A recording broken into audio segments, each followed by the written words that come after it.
Welcome to Crafted Sweetly. Thanks so much for being here. I'm Deanna. In this video, I'd like to show you how to add these special effects to your book folding project. Let's get right into it.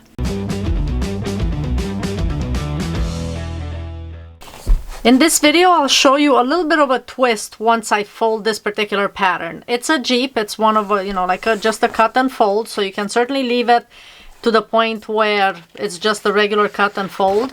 But I wanted to show you a little bit of a twist once I get to the end of it.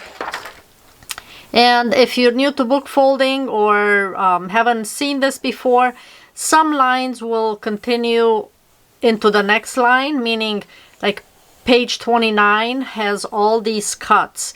So on that particular page, you've got 2, 4, 6, 8, 2, 4, 6, 8, 10, 12, 14, 16 cuts because it just couldn't fit all of them in one line. But otherwise, the majority of this pattern did fit because you can usually tell how many, if it's a very intricate pattern, you're going to have a lot of cuts. So I think the majority of the lots of cuts are here where it's cutting, like you have a lot of stop and go as far as the pattern goes.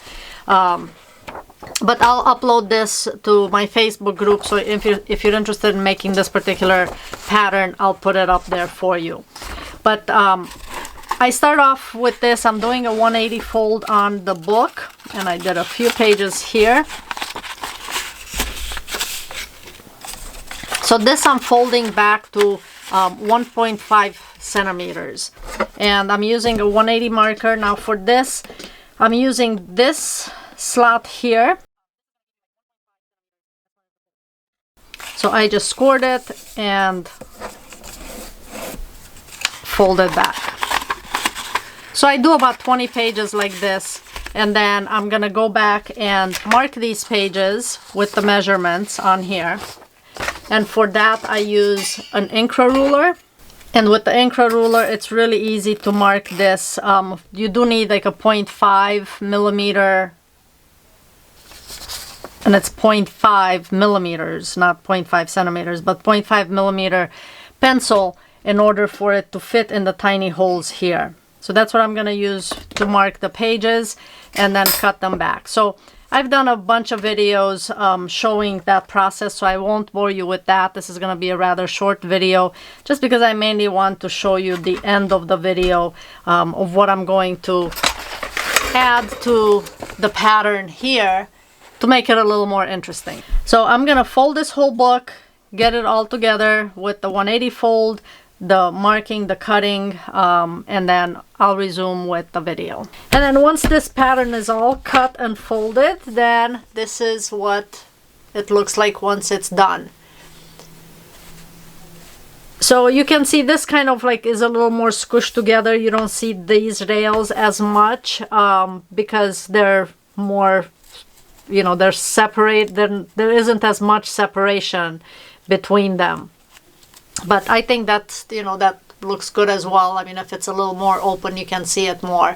So what I want to do with this book is, which is a little more of interest, is I want to get rid of these headlights the way it is. Now you can color this if you'd like, make the Jeep whatever color and then add black on this area. But I've done some other videos with the coloring. So with this, what I want to do is I want to reopen the book, and all of these places where I have this headlight and the little headlights, these are gonna go away. So I marked it like this because I wanted to show you what it looks like if you choose not to do it this way, what the pattern looks like.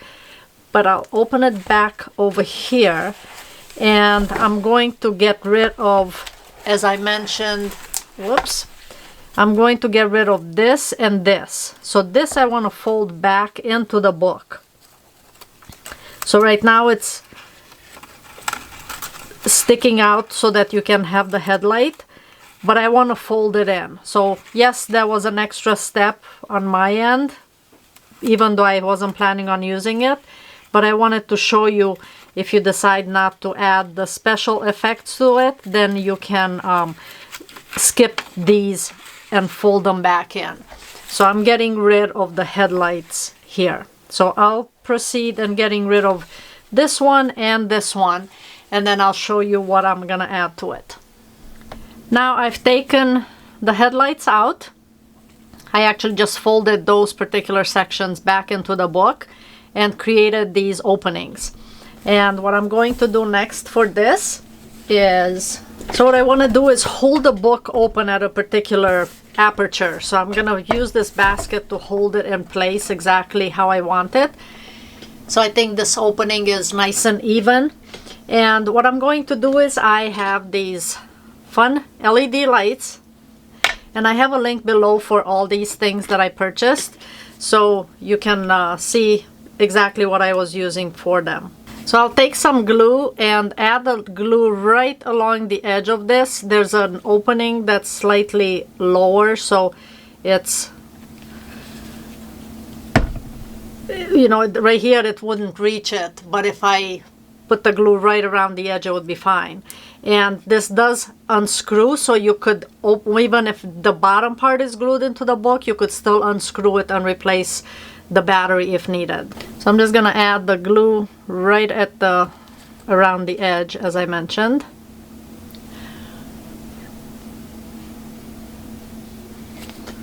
And I'm gonna set this in right there, and then do the same thing for this other one.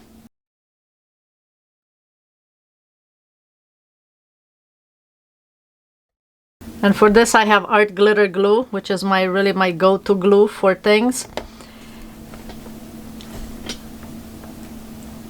Okay, now this is a little bit, the opening is a little too wide, so I'm gonna put something on this side just so that it stays exactly where I want it. I'm just gonna use a couple of tiles here so it doesn't open up too much. And I might turn this just so they're kind of, these are, when it's not on, these stay the same direction. But even when this is not on, it would look great sitting on a shelf, but then it has a little remote, so you can turn it on right there. Not different lights, I'll just change them both to white. You can go with this color. Fun different colors to add, and you can see, you can choose the different colors on here. But how fun is that to have that on the shelf there with the design?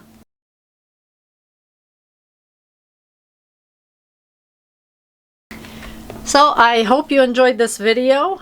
It was a fun project to make. If you have any questions, please comment below. I will have a link to this particular pattern in my Facebook group, so join that and you can have the pattern in there. Thanks so much for watching, and I will see you in the next project.